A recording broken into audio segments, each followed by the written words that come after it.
बहुत सालों पहले पृथ्वी के घने जंगल में गोपी नाम की एक चुड़ैल रहती थी। उन दिनों गोपी गर्भवती थी, जिस वजह से गोपी को रोज कुछ नया खाने की लत लग गई थी।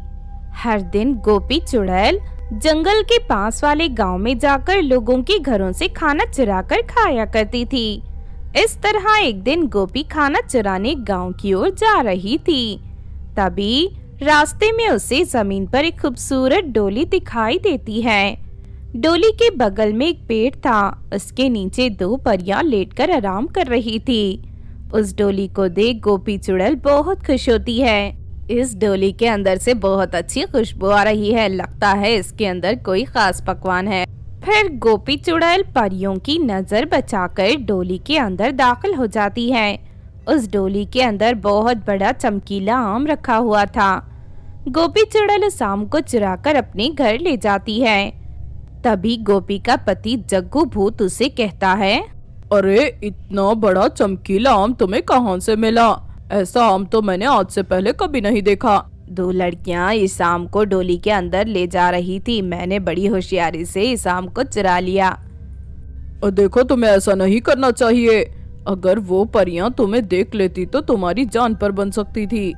ठीक है, अगली बार मैं इस बात का ध्यान रखूंगी। चलो अब मुझे आम खाने दो। उसके बाद गोपी चुड़ैल मजे से सारा आम खा लेती है। उस आम को खाने के बाद उसके शरीर से चमकीली रोशनी प्रकट होने लगती है। इस बात से गोपी और उसके पति को बड़ी हैरानी होती है। फिर कुछ दिनों बाद गोपी अपनी चुड़ैल बेटी को जन्म देती है। गोपी चुड़ैल की बेटी के बाल पूरी तरह सोने से बने हुए थे, साथ ही वो बहुत खूबसूरत लग रही थी। तभी गोपी के आस पड़ोस में रहने वाली चुड़ैलें वहां आ जाती हैं। गोपी चुड़ैल की बेटी को देख सभी चुड़ैलें उसकी खूब तारीफ करती हैं। लेकिन तभी अचानक आसमान से ढेर सारी परियां वहां प्रकट हो जाती हैं। चल चुड़ैल, सीधी तरह अपनी इस बेटी को हमारे हवाले कर दे, वरना तुम में से कोई नहीं बचेगा। अरे लेकिन तुम सब मेरी बेटी को क्यों लेकर जाना चाहती हो? ये अभी अभी पैदा हुई है, आखिर इसमें तुम्हारा क्या बिगाड़ा है?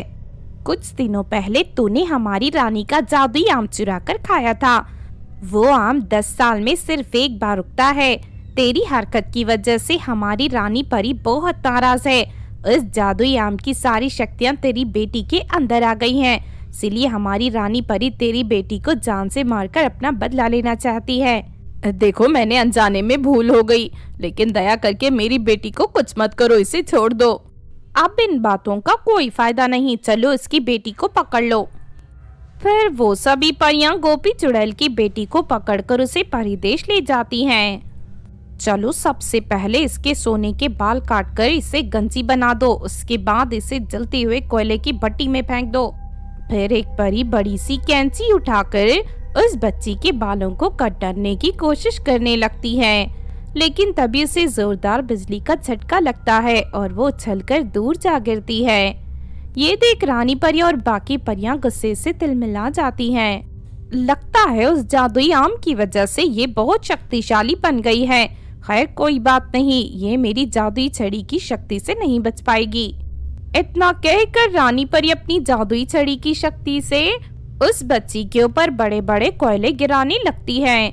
लेकिन अगले ही पल उस बच्ची के चारों तरफ एक कांच का सुरक्षा कवच तैयार हो जाता है। ये नजारा देख सभी परियों की आंखें फटी की फटी रह जाती हैं। बस बहुत हो गया, अब मैं अपनी तलवार से इस बच्चे के टुकड़े टुकड़े कर दूंगी। रानी परी फौरन अपनी तलवार निकालकर उस बच्चे पर हमला करने के लिए आगे बढ़ती है, लेकिन तभी उस बच्चे के मुंह से बड़े बड़ी जलती हुई तीरें बाहर निकलकर रानी परी के ऊपर गिरने लगती हैं। हाय, मर गई रे, मेरा शरीर जल रहा है, अरे कोई इस आग को बुझाओ। लेकिन तभी उसके मुंह से निकलने वाली तीर वहां मौजूद सभी परियों के ऊपर भी गिरने लगती है। देखते ही देखते चारों तरफ आग लग जाती है। सभी परियां अपनी जान बचाकर इधर उधर भागने लगती हैं। फिर वो बच्ची हवा में उड़ती हुई महल से बाहर निकल जाती है और थोड़ी ही देर में गोपी चुड़ैल के घर पहुंच जाती है। अपनी बच्ची को देख गोपी चुड़ैल और जग्गू भूत दोनों बहुत खुश होते हैं। दूसरी तरफ सभी परियां मिलकर किसी तरह महल में लगी आग को बुझाने में कामयाब हो जाती हैं। लेकिन उस घटना के बाद से वो सभी बहुत घबरा जाती हैं और दोबारा कभी गोपी चुड़ैल की बच्ची को नुकसान पहुंचाने की हिम्मत नहीं करती। इस तरह सब कुछ ठीक हो जाता है और गोपी चुड़ैल अपने बच्चे के साथ खुशी से रहने लगती है। बहुत सालों पहले दूर घने जंगल में सोनाली नाम की एक चुड़ैल अपने भूतिया पिता के साथ रहती थी। सोनाली चुड़ैल के पिता को सोनाली की बहुत फिक्र होती थी, पर सोनाली की अच्छी परवरिश के लिए रूबिका नाम की एक चुड़ैल से दूसरी शादी कर लेते हैं। रूबिका चुड़ैल सोनाली के पिता के सामने अच्छी माँ होने का बहुत दिखावा करती थी, लेकिन दूसरी तरफ सोनाली उसे बिल्कुल पसंद नहीं थी। एक दिन सोनाली अपने कॉलेज के लिए तैयार हो रही थी, तभी रूबिका उसका बैग छीन लेती है। अरे नालायक, तूने बहुत पढ़ाई कर ली, आज से कॉलेज जाने की जरूरत नहीं है। घर में रहकर मेरी सेवा कर, यही तेरा काम है। माँ, मेरी पढ़ाई क्यों छुड़ा रही हो? मैं तो वैसे भी घर के सारे काम करती हूँ। नहीं नहीं, मैं अपनी पढ़ाई नहीं छोड़ सकती। सोनाली की ये बात सुनकर रूबिका चुड़ैल नाराज हो जाती है और सोनाली के पिटाई करने लगती है। फिर वो जलती हुई चूल्हे से लकड़ी निकालकर सोनाली के दोनों पैरों को जला देती है। अभी तो मैंने सिर्फ तेरे पैरों को जलाया है, अगर दोबारा तूने मेरे खिलाफ जाने की कोशिश की तो मैं सच में तेरे पैरों को काट दूंगी। और हाँ, एक बात अच्छी तरह अपने खोपड़ी में उतार ले, अगर इस बात की शिकायत की तो मैं तेरे पिता के साथ साथ तुझे भी मार कर जमीन में दफना दूंगी। शादी से पहले मैंने कई चुड़ैलों का खून किया है, मेरे बारे में तू नहीं जानती। इतना कहकर रूबिका चुड़ैल वहाँ से चली जाती है। इस तरह रोज रोज सोनाली पर अत्याचार करके रूबिका चुड़ैल उसके दिल में पूरी तरह अपना डर बैठा देती है। फिर एक दिन, सोनाली इधर आ, मेरी बात ध्यान से सुन।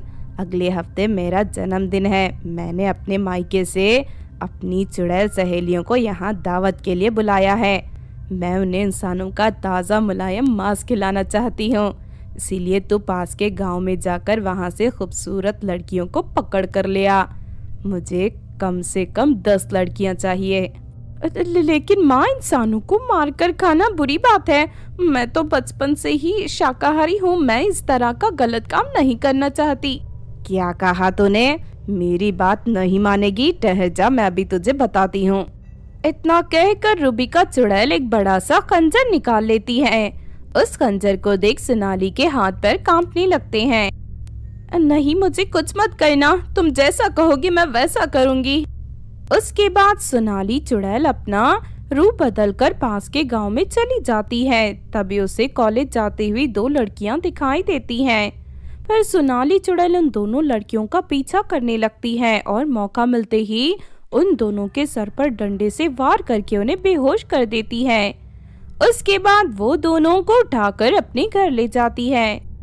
अरे वाह, ये दोनों लड़कियां तो बहुत खूबसूरत हैं, इनका मुलायम मांस खाने के बाद बड़ा मजा आएगा।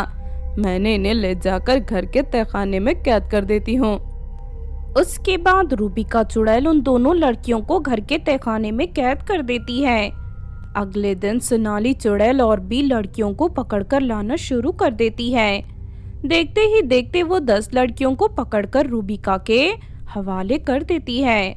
कल मेरा जन्मदिन है, अब मैं अपनी सभी सहेलियों को बढ़िया दावत देकर खुश कर दूंगी। फिर अगले दिन रूबिका चुड़ैल की सारी सहेलियां उसके घर पर आ जाती हैं और वो सभी दावत की तैयारी शुरू कर देती हैं। दूसरी तरफ ये बात जानकर सोनाली के पिता रूबिका चुड़ैल पर बहुत नाराज होते हैं, लेकिन रूबिका चुड़ैल अपना गुस्से वाला रूप दिखाकर उन्हें डराकर शांत कर देती है। बेचारी सोनाली चाहकर भी कुछ नहीं कर पा रही थी, इसीलिए अपनी इस मजबूरी पर वो नदी के किनारे बैठकर रोने लगती है। तभी उस नदी के पास से गुजर रही एक जादूगरनी सोनाली चुड़ैल को रोते हुए देख लेती है। सोनाली को देखते ही जादूगरनी समझ जाती है कि वो एक नेक चुड़ैल है। क्या हुआ चुड़ैल बेटी, तुम यहाँ बैठकर क्यों रो रही हो? सोनाली जादूगरनी को अपनी सौतेली माँ की दुष्टता के बारे में सब बता देती है।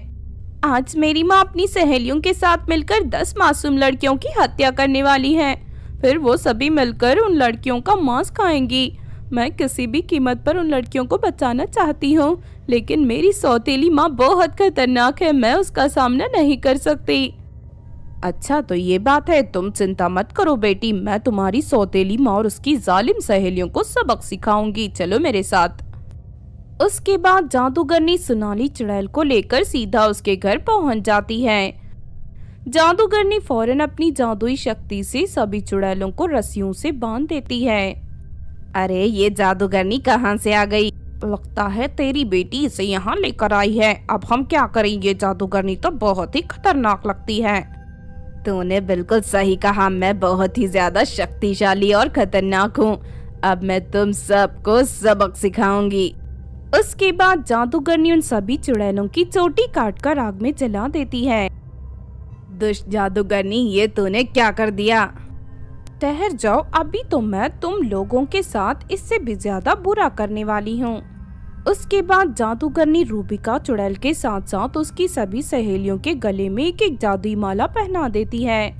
अब तुम सबकी सारी शक्तियाँ खत्म हो चुकी है, तुम चाहकर भी कभी किसी इंसान का शिकार नहीं कर पाओगी।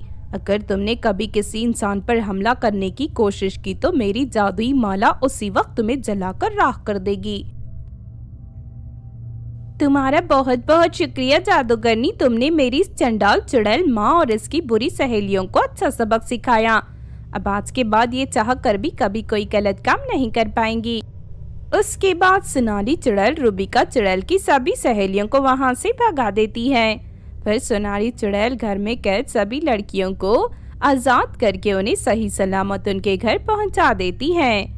दूसरी तरफ सारी शक्तियां छिन जाने के बाद रूबिका चुड़ैल भीगी बिल्ली बनकर रहने लगती है। इस तरह सब कुछ ठीक हो जाता है और सोनाली चुड़ैल फिर से अपने पिता के साथ खुशी से रहने लगती है।